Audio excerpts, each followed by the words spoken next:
Ça, c'était l'idée de Serge Lemoine, qui innove cette manière cette série de confrontations entre des contemporains et des peintures ou des œuvres du musée d'Orsay.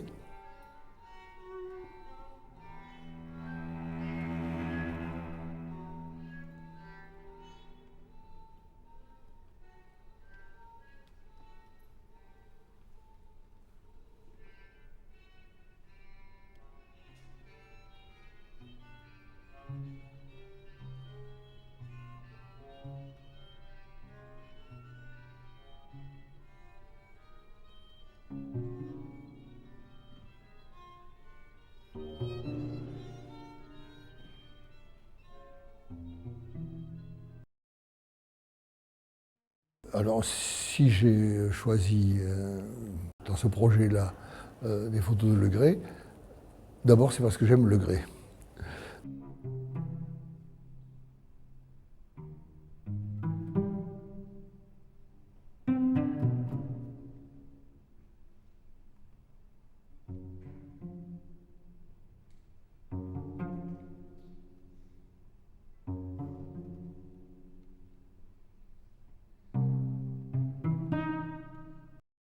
En 1850, Gustave Le Gray, peintre sans avenir mais photographe de génie, mit au point une nouvelle technique photographique, le négatif vert au collodion humide, qu'il eut l'imprudence de publier partiellement.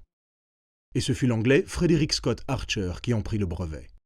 Le procédé fut aussitôt adopté dans le monde entier.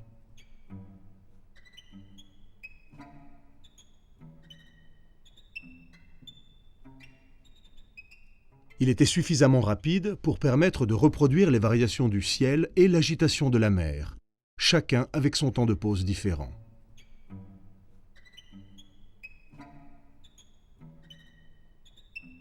Il faut imaginer l'émoi du public, et en particulier celui des artistes, qui n'avaient guère vu auparavant d'image fixe des flots et devaient en mémoriser le mouvement. Gustave Le Gray sut tirer tout le parti possible de cette technique pour montrer les différents visages de la mer, tout en s'inspirant de la peinture de paysages classiques.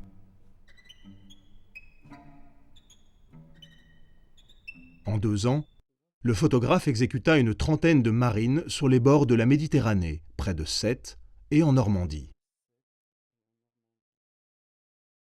Certaines de ses compositions reçurent un accueil triomphal et furent diffusées dans toute l'Europe. Il s'agit d'une vraie méditation sur la nature et les éléments, tantôt modernes, tels le vapeur, dont Manet n'aurait pas renié la volute de fumée.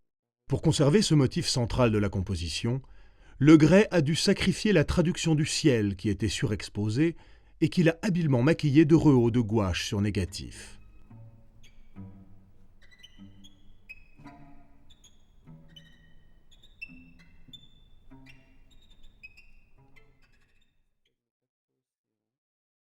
Tantôt minimaliste, tel le paquebot océan, dont le ciel vide contraste avec les motifs abstraits de l'écume au premier plan.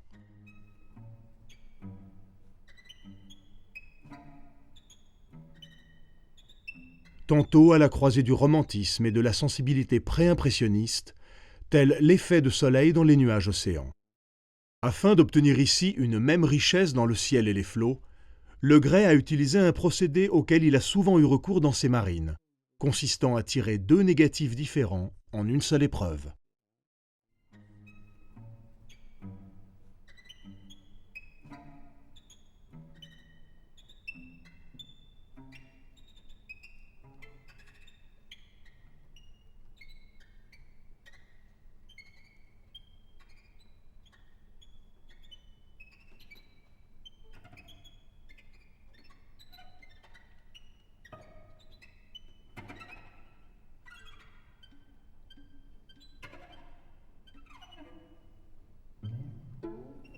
D'abord, c'est parce que j'aime Le Gray.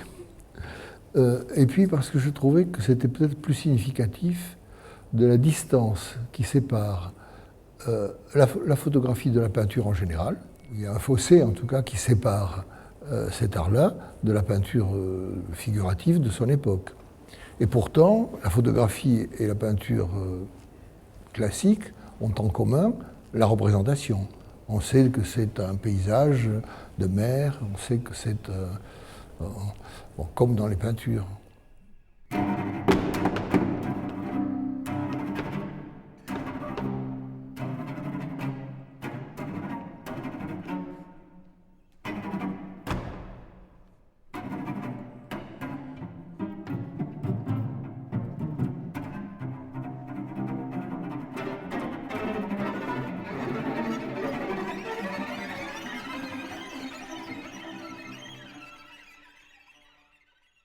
Oui, je crois que toute œuvre du passé, dans la mesure où on les aime, elle est contemporaine.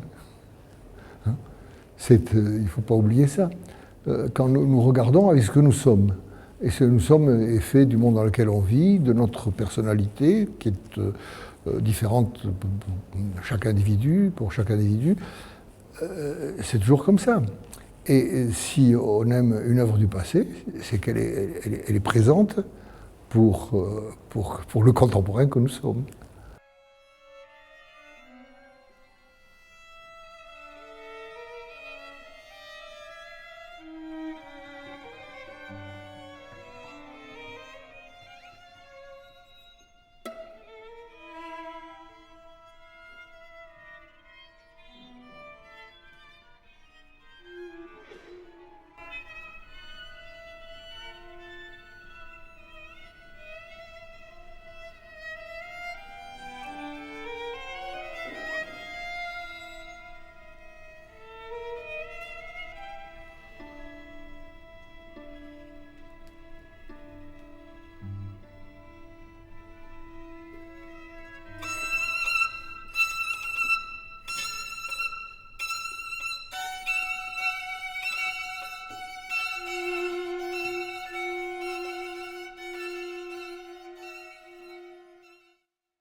Mets-toi dans un titre, mais ce titre se borne à la matérialité de la toile. Je dis d'abord la dimension, et c'est vraiment le titre. La dimension peinture, je désigne ou bien encre, la vie, ou bien, enfin je désigne la matière, et ensuite la dimension. Alors le titre de cette toile, c'est peinture, dimension 3 mètres et quelques, enfin voilà. Et puis, je mets une date.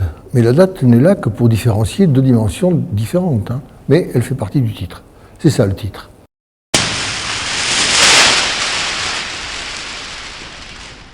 Ce qui ne veut pas dire que je pense que la peinture puisse se réduire à une matérialité.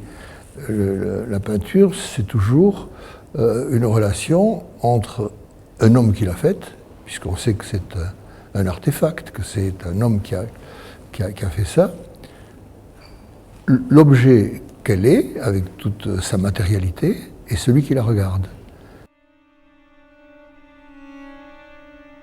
Je m'arrange pour que le visiteur se trouve devant un tableau, face au tableau.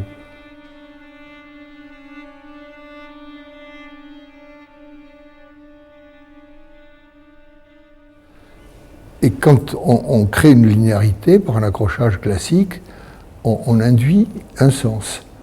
Et ce sens, c'est celui que voit l'accrocheur. Ça ne me correspond pas. J'ai toujours pensé qu'il fallait laisser le regardeur libre de ce qu'il ressentait.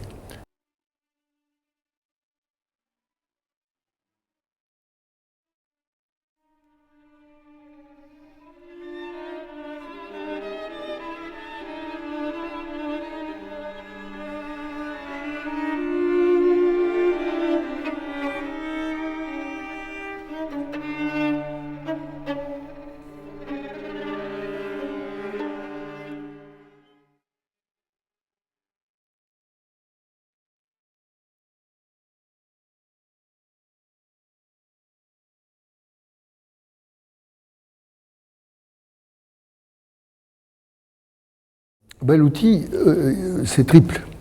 Il y a d'abord la surface sur laquelle je peins, le subjectile, qu'on appelle le support aussi maintenant, mais le vrai nom, c'est pas ça. Enfin, c'est la surface sur laquelle on peint. La matière qu'on utilise, dans le cas c'est une peinture à l'huile assez pâteuse, et ensuite une brosse. Dans le cas de cette toile-là, c'est une brosse. Mais il m'arrive de fabriquer des outils. Quelquefois, dans l'urgence du moment, je prends un bout de carton, et quelquefois je fabrique des outils, des morceaux, des lames de cuir par exemple, qui sont des variations sur le couteau à enduire des peintres en bâtiment. Mais enfin,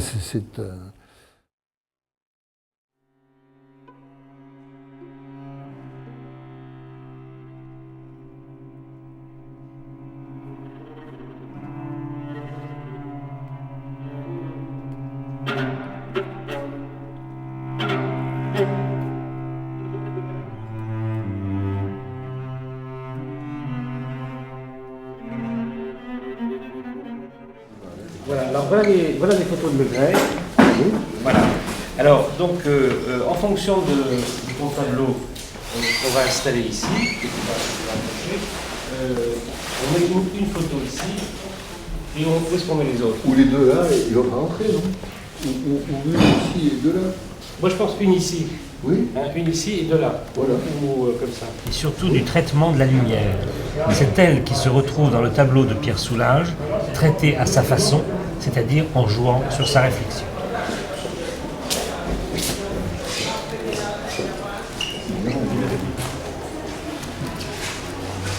Alors l'éclairagiste arrive.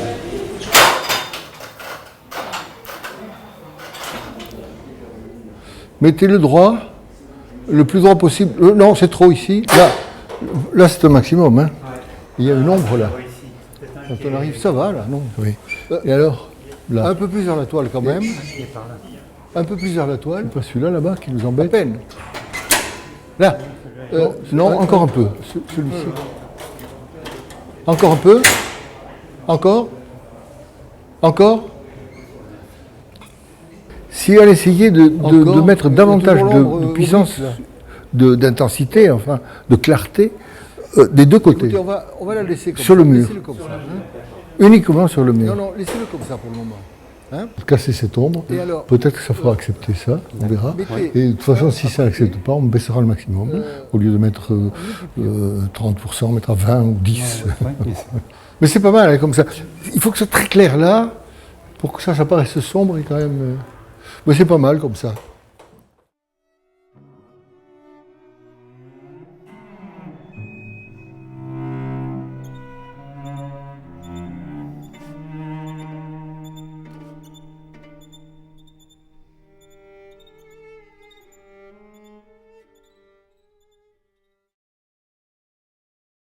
Parce qu'il ne faut pas oublier que ce type de peinture n'est pas une peinture du tout traditionnelle. C'est une peinture qui vit avec le reflet.